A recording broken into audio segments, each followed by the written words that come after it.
semua, kenalin aku Apipa Bulandias. Di sini aku mau sharing, mau menjelaskan apa aja sih yang udah aku dapetin di praktikum ketiga biologi perikanan ini. Jadi aku mau sedikit menjelaskan mengenai tingkat perkembangan gonad atau TKG. Jadi TKG di sini itu merupakan suatu tahap perkembangan gonad di mana itu terjadi sebelum ataupun sesudah pemijahan. TKG sendiri ini bertujuan untuk agar kita tuh mengetahui pola pemijahannya, terus berapa lama waktu pemijahannya, ukuran pemijahannya seperti itu, dan juga dalam penentuan TKG-nya sendiri itu ada dua cara, ada dua metode.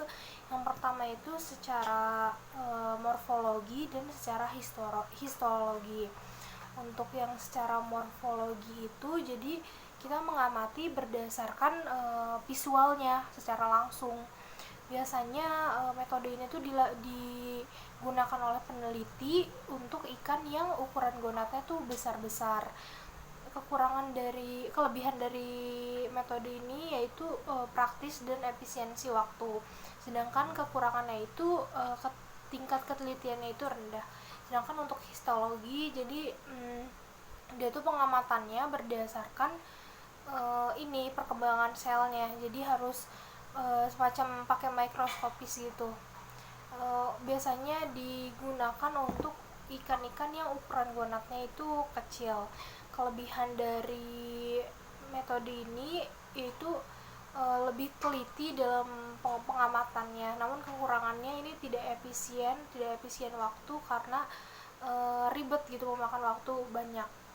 Terus juga mengenai praktikum tadi di laboratorium, tadi itu aku mengamati gonad fekunditas. Kita mengukur fekunditas itu aku pakai cara yang volumetrik. Jadi untuk yang volumetrik itu kita berdasarkan volume. Jadi tadi itu untuk alat-alatnya itu, alat dan bahannya itu ada gelas ukur, ada cawan Petri, terus juga ada alat bedah, dan untuk bahannya itu ada aquades. Nah, step pertamanya itu kita keluarin gonadnya dari si botol jarnya. Itu gonad kita keluarin, kita keringin dulu di tisu, lalu siapkan gelas ukur. Di gelas ukur itu kita masukin aquades, yaitu sekitar 4 ml.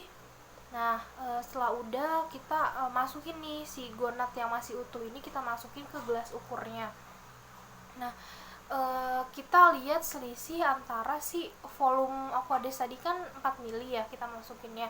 Nah, kita lihat setelah si gonadnya masuk di gelas ukurnya berapa nih pertambahannya. Nah, kita hitung selisihnya dan terus kita catat.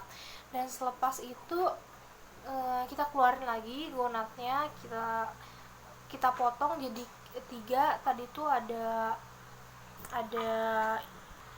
anterior, middle, dan posterior.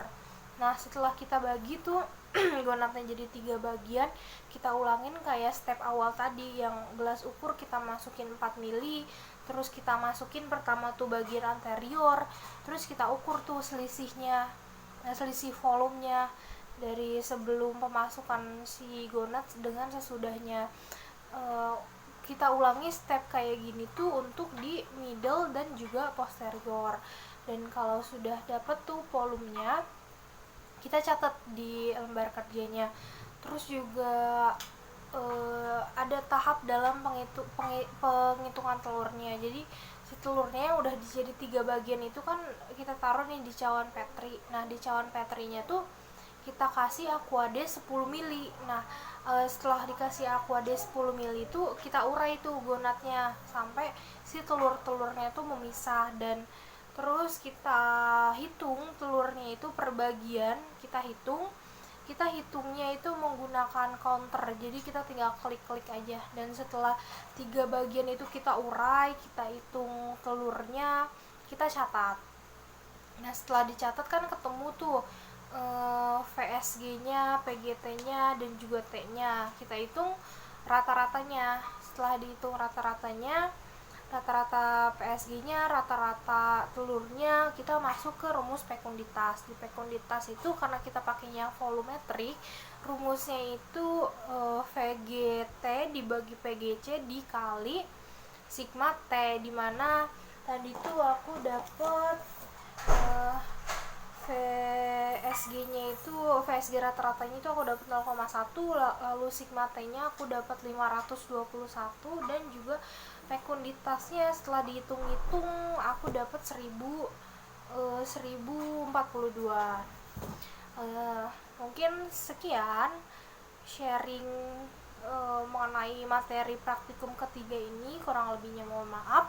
Selamat malam.